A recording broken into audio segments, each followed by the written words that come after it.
There is a modern system of slavery that is hiding right in the open. It is a cloaked, secret power of lawlessness by a supernaturally guided shadow government. At first, no one knew it was happening. Then it went global very quietly. If you think you haven't been affected, then it's time you know where this is really going. It's not only biblical, it's MK Ultra on steroids, and no one is safe.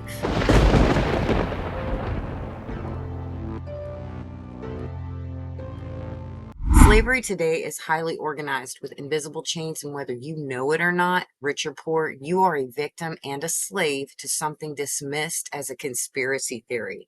And if the world doesn't open their eyes real soon, something much worse is on the way.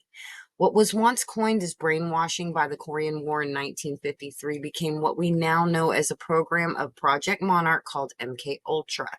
MK Ultra is historically documented to have begun in 1953, the same year President Eisenhower took office. He was a president beloved by the American people, and it was probably the farthest thing from anyone's imagination that this president would be connected to such a heinous undertaking. The CIA was formed in 1947. The chain of command was designed in such a way that causes the President of the United States of America to be ultimately in charge of it. This authority includes the direction of the CIA's covert operations. That means that every single president since 1947 has been behind the mind control slavery takeover. In the 78 years since, every television, radio listening, computer using person has become a slave too. Don't shake your head just yet. The entire facade of mind control programming, the way they keep it secret, is that you don't even realize what has happened to you, what is happening to everyone you love around you. The elite Masons running our shadow government to this day are the ones who have done this. You should already be familiar with their symbols: the all seeing eye, the square and compasses, the checkerboards, bathtubs, the pillars, the owl, and most importantly for this conversation, the monarch butterfly. The monarch butterfly is the most commonly used symbol for a victim of mind control by the government. There are two groups of programming: the kind used by the government on projects behind closed doors, and then there are the general programs unleashed on society.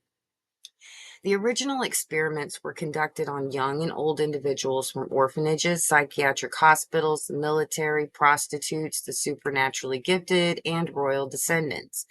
The CIA used what they call the Gateway Program to train individuals in the art of becoming more conscious of one's particular inner resources and inner abilities by using the Gateway process. Remember the Gateway pillars we talked about? Well, then you shouldn't be surprised that the Gateway process was also part of a classified space and time travel system. We'll get to that. There were seven basic classifications of what we now call monarchs or MK Ultra victims. These earliest classifications were sent into every integral system that included entertainment, law, military, science, politics, churches, you name it. That would include super soldiers. Their earliest beginnings would be in the 1970s when the first Army Delta soldiers began training and emerging from major military mind programming bases. The kiddies were sent out for honeypot espionage, infiltration missions, and into music to hypnotize and lead astray the masses. The sleeper is highly intelligent and can be placed in literally any environment for future triggering. They're easy to eliminate, and it bolsters political arguments to disarm the general population. Their actions can easily be blamed on mental disorders, redacting the fact that the disorder was a direct consequence of deliberate programming. The gifted, whether their gifts come naturally or through the occult, they are utilized in remote viewing programs for espionage purposes. These gifts pertain to supernatural abilities of clairvoyance, telekinesis, and the likes. These people go directly through the military shadow branch and report to DC. The politician. The politicians are where the puppets of the shadow government start to come into clear focus. This group is unique in that it is royal bloodline motivated. Each descendant is evaluated and watched, and some are chosen to rise up in the ranks. No matter how polished they appear, they too have been molded through known or unknown victimization since childhood. And so were their parents and their parents. As expected, there are handlers and puppets, even in politics. This is how we broach Manchurian candidates: a person who is not loyal to or who harms their own country or political party because they are under the control or influence of another country or party. They are high in political rank, but programmed and highly dangerous when triggered. And then there are the children. Some of these children were selected for time travel projects, sleeper, espionage, and adrenochrome projects.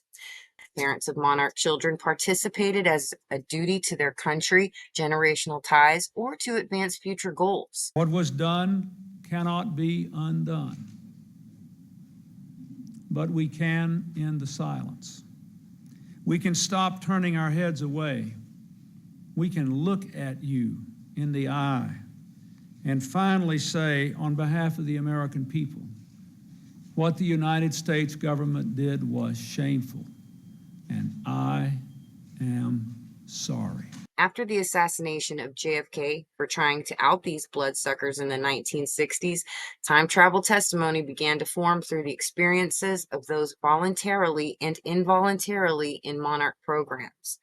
Breaking the speed of light to time travel was a lie. All you needed was the ability to open the right gate and travel anywhere, including through time, instantly. Project Pegasus was in operation about 25 years after the Philadelphia experiment, so there had been ample time to hone into time travel ability.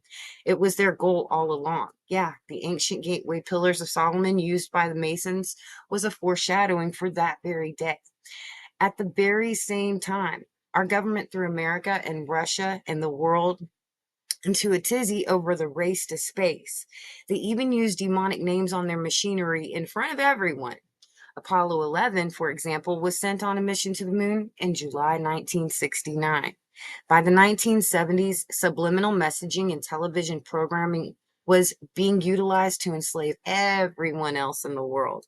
Your programming included dismissing anyone who tried to warn everyone of the dangers.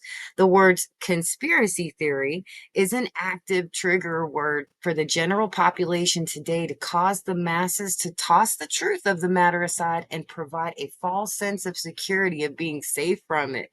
But they didn't stop there. Russell Targ and Harold Pudoff began carrying remote viewing experiments out in 1972 at the Stanford Research Institute.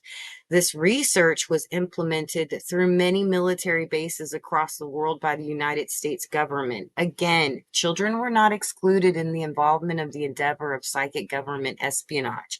Many of the children died from the drugs and even from assassination. Oh, it happened. Yes, it did. Major Ed Dames was admittedly in charge of many remote viewing programs starting in the 1970s, and George W. Bush Sr. was the director of the CIA between January 1976 and January 1977 under President Carter. By the 1980s, everyone is being programmed, but not everyone has the eyes to see it, meaning it isn't just certain people, it's everyone. The difference is all dependent on the classification you were in. You were either part of the shadow government world programming, or you were everybody else watching TV at home. Similar influencing was heavy into music as well by now. The 1980s brought us the Stargate Project, which took us way beyond time travel. This was interdimensional, anywhere you want to go kind of travel. By the 1990s, civilians got the internet and cell phones to begin plugging our minds into the system. We've been set up. This is biblical. Stay tuned for the final video in this series to find out how.